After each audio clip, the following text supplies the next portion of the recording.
Are you contributing to your HSA from the HSA Authority at Old National Bank?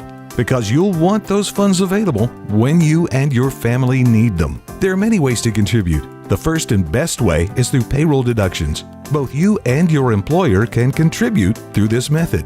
And the contributions by you and your employer are non-taxable. When you contribute, your employer deducts your HSA contribution before taxes are calculated and deposits it in your HSA. Now, how easy is that? You actually save on your taxes every payday.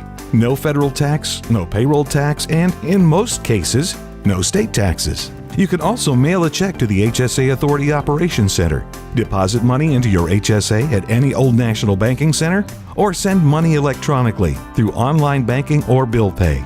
You can then deduct those contributions when filing your federal taxes and, in most states, your state tax returns.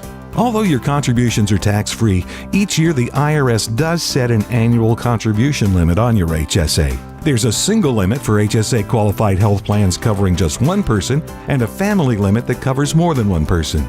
To find this year's limits, check the HSAauthority.com or refer to your HSA enrollment and education packet. Remember, any contribution your employer makes to your HSA also counts towards your annual limit.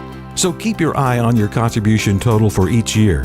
If you go over that IRS limit, you may be charged taxes and a 6% penalty on the overage.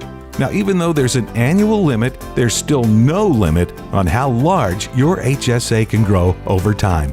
Contribute to your HSA now. Contribute as often and as much as you can without going over the IRS's annual contribution limits to have the peace of mind that qualifying medical expenses are covered for you and your dependents. Have more questions? We have answers. Just go to thehsaauthority.com.